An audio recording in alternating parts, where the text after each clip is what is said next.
Earlier this month, the first migrants were flown from the U.S. to Guantanamo Bay. President Trump and Homeland Security Secretary Kristi Noem say that the detention camp there, an extremely expensive endeavor for an administration seeking to cut costs, would hold the worst of the worst, drug dealers, gang members, and those accused of committing violent crimes. But ABC News has spoken with the families of two migrants who say they're being held there despite not having a criminal record. Our Terry Moran has their story. Son cosas encontradas que no debes explicar. Llorar y no comer, no descansar. Two families, their loved ones now being held in Guantanamo Bay after being deported by the Trump administration. Salir para la calle, preguntar, ¿será verdad? Both Jose Simancas and Joan Bastidas Paz were on board a C-17 military transport plane heading to the U.S. prison camp at Gitmo, one of the first flights in a mission to remove people from the United States that the Trump administration calls high-threat migrants.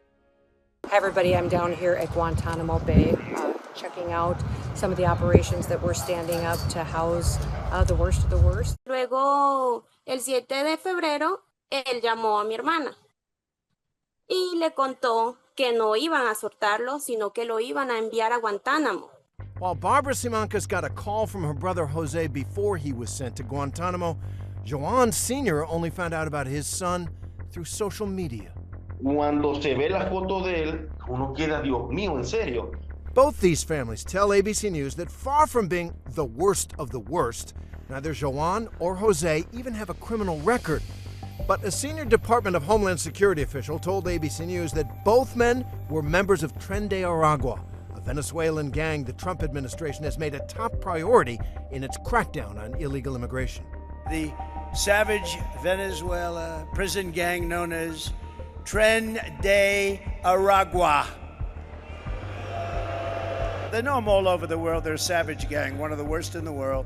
An ABC News review of 53 Guantanamo detainees whose names were published by the New York Times found federal cases associated with 14 of those names.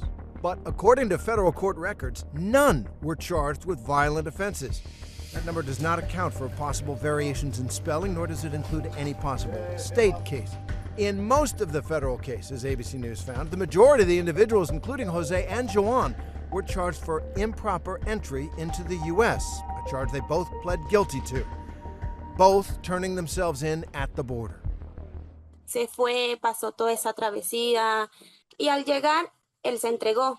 And Joan was staying in a shelter in Texas since his arrival. Y de una vez, en el refugio de Texalpaso. De nunca salió hasta el 2 de febrero de este año.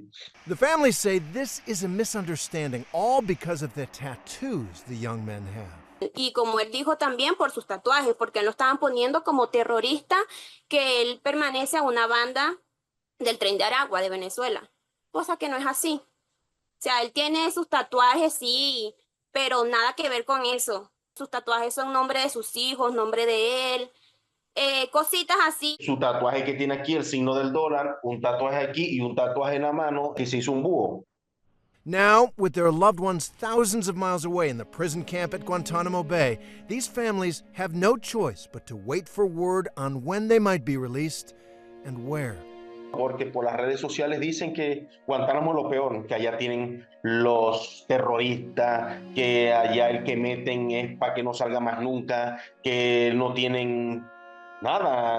Y entonces, pues, a nosotros nos preocupan muchas cosas porque ahí él está donde hay verdaderamente delincuentes.